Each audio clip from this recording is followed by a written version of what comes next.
everyone, welcome back to my channel. It's Taryn from Just a Simple Home. If you're new here, thank you so much for stopping by. And I just want to let you know I'm a mom of 6 kids, obviously a homeschooling mom. This year we're starting our 8th year of homeschool, which is kind of crazy to me. This year I have an 8th grader, a 6th grader, a 3rd grader, a 1st grader, and then I have one in pre-K, and then I have a 2-year-old, and I'm expecting another one in November. So today I'm going to be doing something a little bit different and a little bit fun. I'm going to be sharing those things that I wish I had known when I first started homeschooling. This is a collaboration video, and it was started by Boy Boss Mama. So I will leave her link in the description box below, so be sure to check her out.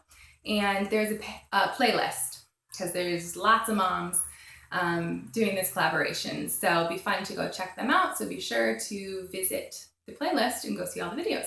And please join in. This is an open collaboration. So if you have a video of your own that you want to do, you can just leave it in the comments below, and I will be happy to add it to the playlist. You can also let Boy Boss Mama know, and I'm sure she'll do the same.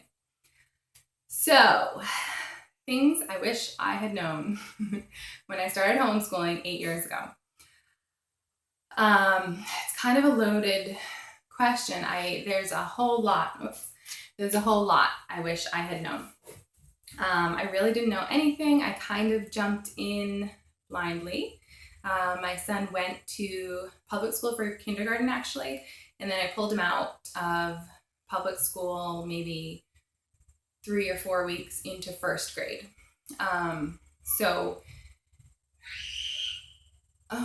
Sorry, my children are outside playing.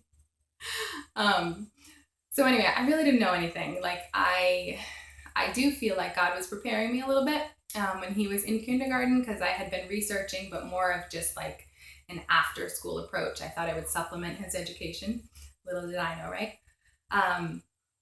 But some of the bigger things that I wish I had known, I guess one of the most important is that there is no perfect curriculum at all, any subject. And I think I started out, like most homeschool moms, I started out thinking that there was, and that if I picked the wrong curriculum, that I was going to do my child a huge disservice, and he was going to fail 1st grade.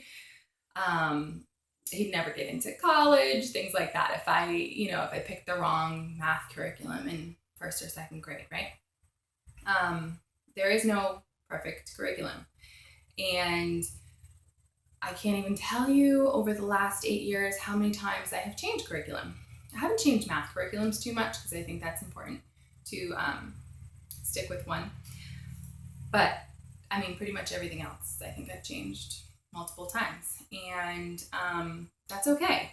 I don't think one curriculum fits for all teaching styles, and one curriculum certainly doesn't fit for all learning styles, or for each one of your children. Something that works for, or did work for my 8th grader when he was in 4th grade is not going to work for, my 3rd child going into 4th grade. And that's okay. I think we just do the best we can, and they all get there eventually, right? So, and then that brings me to another point. My next thing, I wish I had known a little bit more about different learning and teaching styles. Like I said, really didn't do much research before I started homeschooling, especially learning and teaching styles. I really didn't know anything existed like that. And my son, who's my oldest, he's in 8th grade. We started when he was in 1st grade, and I just started doing school at home. We sat at a desk, and at that time it was one-on-one, because my second oldest, she was 4, and then I had a 2-year-old, so they weren't really doing much. And so I just sat there and expected him to just sit and do all his workbooks, right?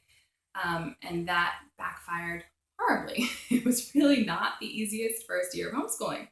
And then I thought, that was what homeschooling was, right? And it is not at all. And so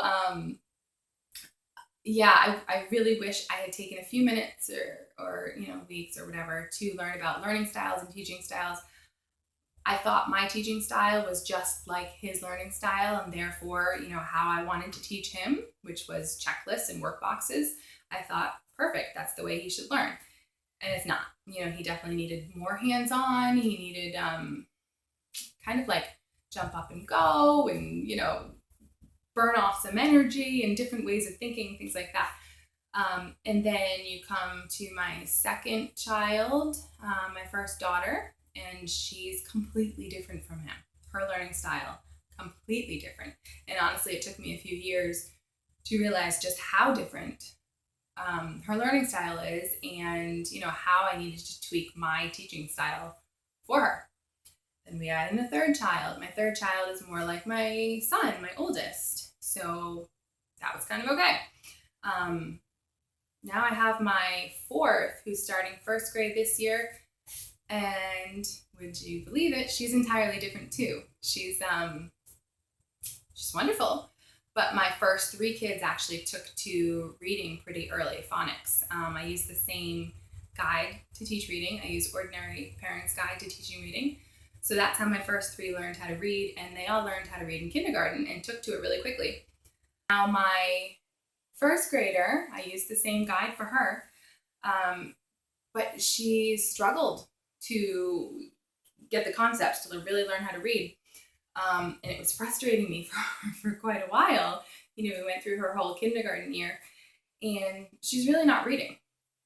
And it took me a lot of trial and error, but I realized she's very mathy. She's already doing like multiplication and division in her head, and it's not workbooks, it's not pen and paper at all. It's just that comes naturally to her. Money concepts, time concepts, that comes so naturally to her. It's kind of amazing. And reading doesn't, and that's okay. I mean, I find it fascinating that, out of my first four students, that they're all different. So we'll see what the next two or three end up with. But yeah, I wish I had known a little bit more about that. I feel like I would have wasted less time and probably been a little bit more patient. But, we live and learn, right? The next thing I wish I had known when I started homeschooling was how much my mind frame would change. As you may or may not be aware, homeschool can be all encompassing. After doing it for 8 years now, my mind frame has completely changed. Not to say I eat, breathe, and dream about homeschooling, but I guess you think about everything in terms of homeschooling. You can't, you definitely can't walk into a bookstore without browsing all the educational books, right? And what your next read aloud could be, or things like that. I just, everything, I feel like everything I do, everything I read about, things I watch on YouTube, conversations I might have with family or friends, everything. I mean, movies I'll pick for the kids, everything. And I don't think it's a bad thing at all. It's just, it all centers around, I'm a homeschool mom, and this is our life. We don't just homeschool from 9 to 1 during the day. We're teaching our kids all the time. So, it's natural for, I guess, most thoughts to center around that fact, but I wasn't quite aware of, I guess, how my thinking would change. I don't know if that makes sense, but it's just something that I wish I had been aware of, I'd say the last thing, there's probably a million things I wish I would have known, but the last thing for today is I wish I knew how convicted I would be of homeschooling. When we started, like I said, I really, I didn't prepare too much to homeschool, and I did honestly just think, okay, I'll homeschool for the first year while my son's in first grade. I really can't mess him up in first grade. Maybe if it goes well, we'll do second grade, but definitely by the time he gets to, I think my limit was sixth grade. Definitely by that time, he has to go to public school, right? High school, no way. And now we're starting 8th grade, and I have no plans of stopping. But yeah, I wish I knew how convicted I would be, how strongly I would feel, so that, when people challenged me, I guess, or challenged my thinking, challenged my decisions for my kids, I would have been better prepared.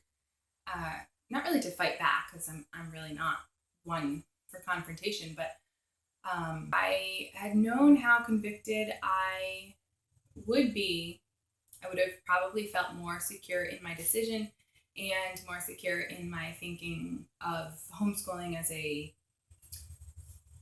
lifestyle. Sure, there's a million things that I wish I would have been told when I first started homeschooling, but there's a few for you. So if you want to make your own video, if you have your own video, if you have your thoughts about things that you wish you would have learned as a new homeschooler, you wish you would have been told as a new homeschooler, please, I'm interested to hear. Leave them in the comments below. Enjoy this video, please give it a thumbs up, and I would love for you to stick around and subscribe if you're new so you can get all my future updates. I hope you have a great homeschooling year, and don't forget to check out the playlist below. I'll see you next time. Bye.